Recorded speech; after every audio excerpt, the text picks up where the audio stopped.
Mzigo unaanza hivi, tunakutana na kijana Derrick ambaye yupo katika harakati zake. Katika harakati zake bwana, anakutana na tangazo la kazi, inahitajika mlinzi kwenye nyumba fulani hivi.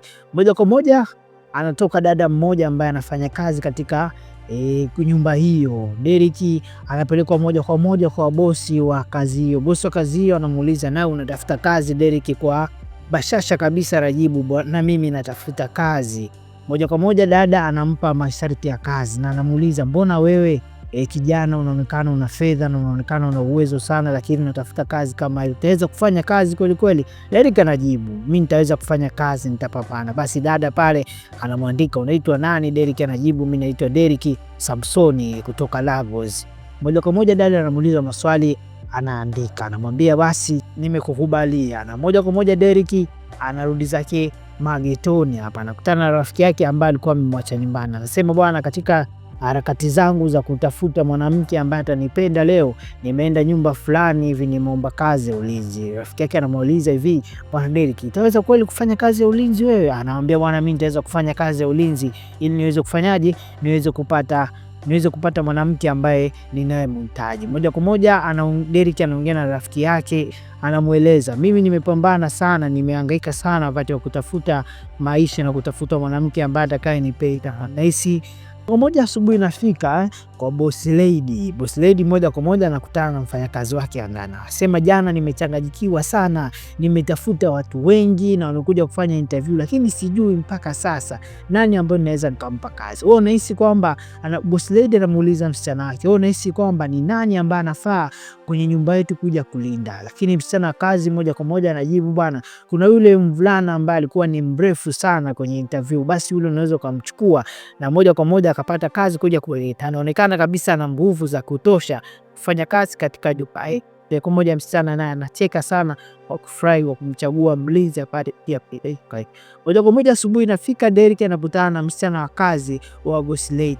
Msichana anamueleza, bwana, karibu na hapa sisi ni familia yenye upendo, napenda sana watu na karibu sana, tutafanya kazi hapa, utaenjoy kabisa. Msichana anaonekana maneno ni mengi kweli kweli, mshizo hapo anaongea maneno, bwana Derrick atacheka kusikiliza maneno ya msichana.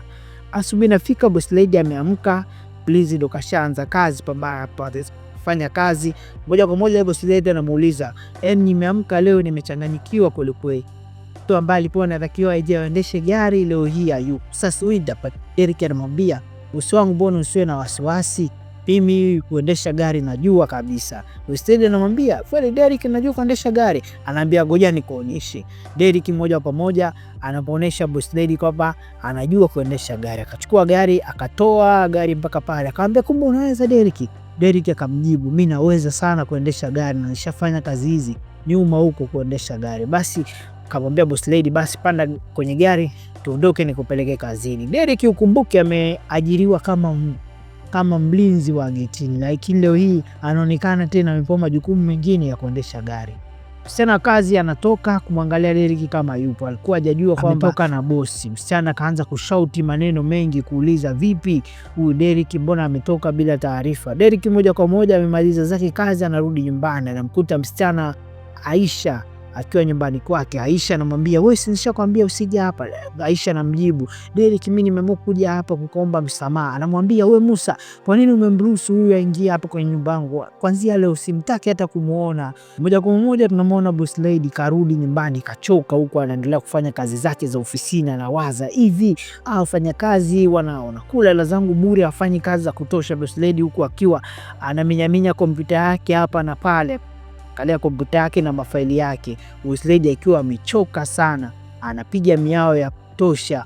Mwisho wa siku na msichana wake wa kazi anakuja, anamwambia, madam, nimekuletea kahawa, uni upumzike na ufresh akili. Moja kwa moja boss lady anachukua ile kahawa na kukaa vizuri na kuanza kunywa kahawa huko akiwa amechoka sana na kazi za ofisini ambazo zilikuwa zimemtinga sana kwenye majukumu yake. Boss lady anaanza kupiga miao ya kuonyesha amechoka kinoma noma wakati wa ufanyaji wa kazi. Moja kwa moja boss lady anaanza kunishika na kunipapasa kama mtu ambaye amechoka na usingizi kwa siku hiyo. Anaweka kikombe cha kahawa chini na kujilaza kwenye kitanda. Moja kwa moja boss lady anajilaza kwenye kitanda. akiwa amechoka sana na kuendelea kubonyeza kompyuta yake hapa na pale. Anaonekana amechoka kinoma noma. Huku mshikaji wetu anaonekana amekaa kwenye kochi na mawazo ya hapa na pale, akiwa anabonyeza simu yake. Mchumbaki anakuja Aisha na kumwomba msamaha, lakini anamwambia wewe Aisha, si nishakwambia bwana hapa achana na kuomba msamaha, endelea na maisha yako. Mimi sasa hivi napambana, umeshanitesa sana, ondoka tena nyumbani kwangu. Anamfukuza kinoma noma, anamfukuza na kuendelea kulala. Ondoka, kama umeshindwa kukaa hapa nyumbani ondoka, lakini mimi na wewe siwezi kukupa msamaha kabisa kwenye maisha. Asubuhi inafika, Boss Lady akiwa ameamka kwa mawenge, kwa kuchoka sana, akiwa jana usiku amehangaika kwenye kufanya kazi zake za ofisini kinoma noma, akiwa amechoka sana. Naamka na kushuka kwenye kitanda chake, moja kwa moja anaangalia simu yake. Kucheki pembeni anakuta PC yake ambayo alinunua kwa gharama sana jana usiku. Wakati akiwa amelala aliidondosha na kuanza kulalamika sana, kwa nini mimi, na kupiga miguu huku akiwa analia sana. Huku tunamwona Musa akiwa anaongea na jamaa na mshauri, anamwambia bwana, huyu mwanamke msamehe tu kwa makosa ambayo amefanya. Anamwambia Musa, achana na mimi kabisa, huyu mwanamke mambo nilopitia naye akiwa amenichosha sana.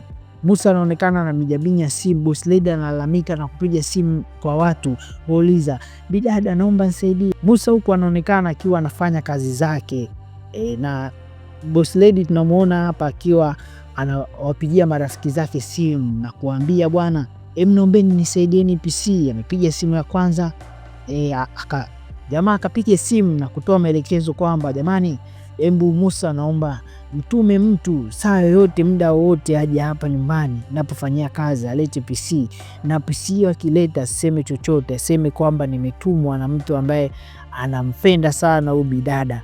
Kwa hiyo PC akileka aseme nimetumwa na mtu ambaye anampenda sana bidada. Huku msema kazi anaanza kumsumbua jamaa na kumwambia maneno kibao. Anampa taarifa kwamba Boss Lady amevunjiwa PC yake jana usiku akiwa amelala, ameangusha mwenyewe na kuivunja. Boss Lady tunamuona akiwa na mawazo mengi sana, anawaza napataje pesa kununua PC, na PC yangu ile ilikuwa thamani na dokumenti nyingi sana za ofisini. Mfanyakazi anampa matumaini na kumwambia bwana bosi, usiwe na hofu, mambo yatakuwa mazuri. Anatokea kijana anasema nimetumwa, nimemkusta Boss Lady. Anamwambia Boss Lady bwana hayupo. Huku Boss Lady akiwa ametokea anamwambia hapa kuna nini jamani, mbona asubuhi watu wamejaa, kuna shida gani? Jamaa anampa taarifa kwamba bwana, kuna mtu ameleta PC hapa na kusema kwamba hii ni zawadi yako amepewa. Boss Lady moja kwa moja kaipokea ile zawadi, imeandikwa naye kupenda PC, pokea. Boss Lady mwenyewe alichanganyikiwa sana. Hii movie bwana ni kali sana. Usahau kusubscribe channel yetu, kulike na comment ili kuwa kwanza kupata taarifa zetu.